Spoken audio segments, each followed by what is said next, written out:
बिस्मिल्लाहिर्रहमानिर्रहीम। अस्सलाम वालेकुम ख़वातीनो हज़रात, मैं मोहम्मद शहजाद अब्बास हूँ और आप देख रहे हैं मेरा ऑफिशियल यूट्यूब चैनल। नाज़रीन, इस वक्त जो है वो TLP के धरने के हवाले से बहुत अहम पेशरफ्त के साथ आपको अपडेट करना है और आपको ये बताना है कि अब तक की सूरत हाल क्या है और 2 से 3 दिन गुजरने के बाद तक की अब वहाँ पे मौजूदा सूरत हाल क्या है जहाँ पे धरना और हुकूमती और जो TLP के नुमाइंदे हैं उनकी जो आपस में बातचीत हुई है, मुज़ाकरात हुए हैं, वो कितनी बार हुए हैं और उनके हवाले से क्या अपडेट्स अब तक आई हैं और ये धरना अब किस तरह की सूरत इख्तियार कर सकता है आज रात तक, वो आपको अपडेट करना है। इस वीडियो को मुकम्मल देखिएगा ताकि अभी तक आप जितनी भी TLP के धरने के हवाले से अपडेट्स जानना चाहते हैं उनसे आप वाकिफ़ रहें। और ज़रूरी बात यह है कि अब जो है वो इस धरने का या तो जो है वो रिज़ल्ट बड़ा अच्छा आने वाला है या बहुत बुरा होने वाला है, उसके हवाले से आपको अपडेट करना है। इस वीडियो को मुकम्मल देखिएगा। अभी तक आपने अगर हमारे चैनल को सब्सक्राइब नहीं किया तो उसको प्लीज़ सब्सक्राइब कर लें, बेल आइकन को प्रेस कर लें, क्योंकि यही एक वाहिद और आसान तरीका है आपके और हमारे साथ कर। इसी तरीके से हम आप तक मुस्तनद तरीन खबरें बर वक्त पहुँचाते। कल जो है वो मैं खुद उस जगह पर मौजूद था जहाँ पे ये धरना इस वक्त रुका हुआ है। गुजरांवाला से कुछ पहले का एक इलाका है साधु के और उसके बाद एक वो इलाका है, यानी गुजरांवाला भी क्रॉस नहीं किया इस धरने ने। और गुजरांवाला की जो GT रोड है उसको बाकायदा तौर पे बड़ी गाड़ियां जो हैं वो लगा के, कंटेनर्स लगा के GT रोड को ब्लॉक किया गया। और जो TLP की इस वक्त नुमाइंदा लोग हैं उनकी तरफ से भी यही हुक्म था कि आप बुध वाले दिन तक यहाँ पे स्टे करें और हुकूमत के साथ हमारे जो मुज़ाकरात हैं वो किस तरफ जाते हैं उसके बाद फिर हम आपको नेक्स्ट अपडेट जो है वो बताएंगे कि क्या करना है। अच्छा, इस वक्त जो है वो दो मुज़ाकरात, 2 मरतबा यानी जो बातचीत है, मुज़ाकरात हैं वो हुकूमत के और TLP की जो इस वक्त मरकज़ी रहनुमा की एक जमात बनी हुई है उनके दरमियान हो चुके हैं। और जो 4 रुकनी, एक उनका TLP की तरफ से जो 4 रुकनी टीम है उनकी जो नुमाइंदगी है पीर अनायतुल्लाह कर रहे हैं, उनकी वज़ीर दाखिला और उनकी टीम के साथ मुलाकातें हो चुकी 2 बार। आज इस हवाले से एक सबसे अहम खबर तो ये है कि पीर अनायत की तरफ से और जो पीर अनायत के साथ दूसरी मरकज़ी लोग हैं, जो टीम है इस वक्त, उनकी तरफ से ये बयान सामने आया कि हमारे दोनों जो मुतालबात थे और जो दोनों मरतबा जो हमने बातचीत की है वो दोनों मरतबा नहीं मानेंगे और मुज़ाकरात अभी तक अगर आप ये कहें कि बिल्कुल ही फ्लॉप रहे हैं और इसमें कोई इस वक्त तक जो है वो कोई भी ऐसी बात नहीं हो सकी, ऐसी बातचीत नहीं हो सकी जो TLP और हुकूमत को एक पेज पे इकट्ठा कर सके, तो ये गलत नहीं होगा। आपको ये बता देता हूँ पहले कि TLP की तरफ से क्या बातचीत की जा रही है और मुतालबे क्या रखे जा रहे हैं और हुकूमत उसके ऊपर इनकार जो है वो किस चीज़ के ऊपर कर रही है। एक सबसे मेन मुतालबा तो TLP का ये है कि जो इनकी जमात को, पाकिस्तान तहरीक लब्बैक को कलअदम करार दे रखा है हुकूमत ने, उसको जो है वो हटाया जाए, उसको ख़त्म किया जाए। क्योंकि ये इसलिए ज़रूरी है कि जिस जमात को कलअदम करार दे दिया जाए और उसको सुप्रीम कोर्ट और वफाकी नज़रसानी इदारा जो है, बोर्ड जो है, उसको पास कर दे, तो उसके बाद TLP पूरे मुल्क के अंदर ना तो इलेक्शन लड़ सकेगी, ना ही अपना कोई दफ्तर कायम कर सकेगी, ना ही अपनी जमात के लिए किसी तरह की फंडिंग जो है उसको इकट्ठा कर सकेगी, मतलब मुकम्मल तौर पे बाइक। और ये भी होता है कि अगर उस कलअदम जमात के ऊपर उस जमात के लिए कोई बंदा बात करे, उसके हक में बात करे, उनके मौक़िफ़ के ऊपर जो है वो बातचीत करे, तो उसके खिलाफ भी कार्रवाई होती। एक मुतालबा तो ये था कि कलअदम को जो है वो हटा दिया जाए।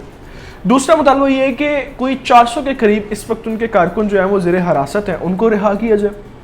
और 700 से करीब उनके कारकुन ऐसे हैं जिनको 4th शेड्यूल में डाला गया हुआ है, वो हटा के उनको भी बरी कर दिया जाए। इसके साथ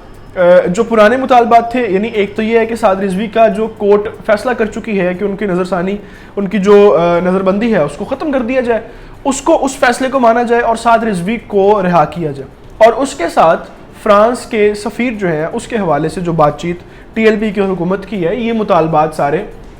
गवर्नमेंट के सामने रखे गए अब तक। वज़ीर दाखिला शेख रशीद की तरफ से अभी तक जो है वो इन मुतालबात में से कोई भी मुतालबा मानने के हवाले से कोई बात सामने नहीं आई। البتہ یہ بات ضرور سامنے آئی ہے کہ آج شام کو تیسرے مذاکرات ہونے کا ایک اندیشہ ہے. معلوم پڑتا ہے کہ آج جو ہے وہ رات کو تیسرے مذاکرات بھی ہوں گے. یہ بات ضرور سامنے آ رہی ہے, کیا سرائیاں ضرور ہیں کہ ہو سکتا ہے سعد رضوی کو رہا کر دیا جائے اور ان کی رہائی کے بعد جو ہے وہ اس دھرنے کو ختم کروا دیا جائے اور باقی سارے معاملات کے اوپر جو ہے وہ ان کو ڈیٹس دی جائیں اور بات چیت کے لیے کہا جائے کہ ہم بعد میں اس کے اوپر بات کریں گے. دوسرا جو ہے وہ وزارت داخلہ جو ہے, شیخ رشید صاحب جو ہے, ان کی طرف سے ایک چیز یہ سامنے آئی ہے کہ ٹی ایل پی جو ہے وہ جتنے بھی ان کے اثاثے تھے, آپ کو بتاؤں کہ کچھ عرصہ پہلے ٹی ایل پی کے جتنے بھی اثاثے تھے ان کو وفاقی حکومت کی طرف سے تحویل میں لے لیا گیا تھا, ان کے اوپر پابندی لگا دی گئی تھی. اس حوالے سے شیخ رشید کا ایک بیان سامنے آیا ہے کہ وزیر اعظم عمران خان صاحب کی طرف سے یہ انسٹرکشنز ہوئی ہیں کہ ٹی ایل پی کے جتنے بھی اکاؤنٹس تھے ان کو بحال کر دیا جائے اور ان اکاؤنٹس کو جو ہے وہ ان کے اوپر کسی قسم کی پابندی نہ لگائی جائے. اسی طریقے سے ہم یہ جان سکیں گے کہ ان کے پاس فنڈنگ کہاں سے آ رہی ہے اور یہ کس طرح سے اکاؤنٹس اکٹھے کر رہے ہیں اور کس طرح سے جو ہے وہ اپنی پارٹی کو فنڈ ریزنگ کر رہے ہیں. تو یہ ایک مثبت چیز جو ہے وہ سامنے آئی ہے ٹی ایل پی کے حوالے سے, لیکن جو باقی 4 مطالبات ہیں ان کے حوالے سے کوئی بات ابھی تک سامنے نہیں ہے. ابھی تک جو ہے وہ کاروان گجرانوالہ سے پہلے تک رکا ہوا ہے. اور ایک چیز آپ کو میں بتاؤں, میں عینی شاہد ہوں اس چیز کا کہ وہاں پہ پرامن لوگ بیٹھے ہوئے ہیں اور کسی قسم کا کوئی وہاں پہ جو ہے وہ ہنگامہ نہیں کھڑا کیا جا رہا, بلکہ بارہا مرتبہ جو ان کے وہاں پہ رہنما ہیں, جو ان کے لیڈر ہیں, ان کی طرف سے بارہا مرتبہ یہ کہا جا رہا ہے کہ آپ کسی بھی طرح کا کوئی بھی یہاں پہ فیل ایسا نہیں کریں گے جس سے پوری جماعت کے اوپر ایکشن ہو اور پوری جماعت کے اوپر جو ہے وہ پابندی لگ جائے یا ہمارے اوپر جو ہے وہ کوئی بات کی جائے کہ ہم نے پولیس والوں کو مارا, ہم نے رینجرز والوں کو مارا. ایک ویڈیو بہت وائرل ہوئی کل جس میں رینجرز کی گاڑی کے اندر جو ہے وہ پولیس والوں کو اور رینجرز والوں کو جو ہے وہ گاڑی کے اندر یرغمال بنایا جا رہا تھا. وہ ویڈیو بڑی وائرل, اس کے بعد بڑے سارے لوگوں نے بات کی کہ جی دیکھیں ٹی ایل پی والے جو ہیں وہ پولیس والوں کو بھی جو ہے وہ اغوا کر رہے ہیں, زیر حراست لے رہے ہیں. اس کے حوالے سے بھی میں نے کلیریفیکیشن ان سے لی تو انہوں نے بتایا کہ ہم نے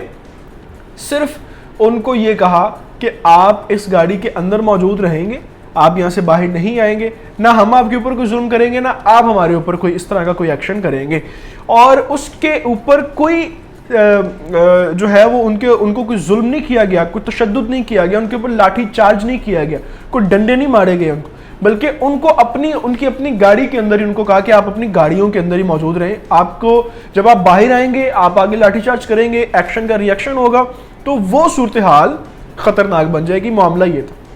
لیکن اس سے ہٹ کے ابھی تک ایسی صورتحال کوئی نہیں. اچھا, آج شام جو ہے وہ تیسرا جو مذاکراتی دور ہے, امید تو یہی ہے کہ حکومت جو ہے وہ یہ جائز مطالبات جو ہیں وہ مان لے اور اس طرح کے دھرنے کو یہیں سے روک کے واپس کر دیا جائے. وگرنہ آج اگر یہ تیسرا مذاکراتی جو بیٹھک ہوگی اگر یہ بھی فیل ہو گئی خدا نخواستہ, تو پھر اس دھرنے کو, سٹرائک کو اور ان لوگوں کو جو وہاں پہ موجود ہیں ان کو اسلام آباد جانے سے, ڈی چوک جانے سے, فیض آباد جانے سے کوئی بھی روک نہیں سکے گا. اور ملکی کس طرح کے حالات پیدا ہو جائیں گے اور کس طرح کا انتشار پیدا ہوگا, حکومت اس سے شاید ناواقف ہے. ابھی تک ان اپڈیٹس کے ساتھ میں آپ سے اجازت چاہوں گا. اللہ تعالیٰ سے دعا ہے کہ اللہ تعالیٰ پاکستان کا حامی و ناصر ہو, اللہ تعالیٰ پاکستان کے نوجوانوں کا حامی و ناصر ہو. خدا حافظ.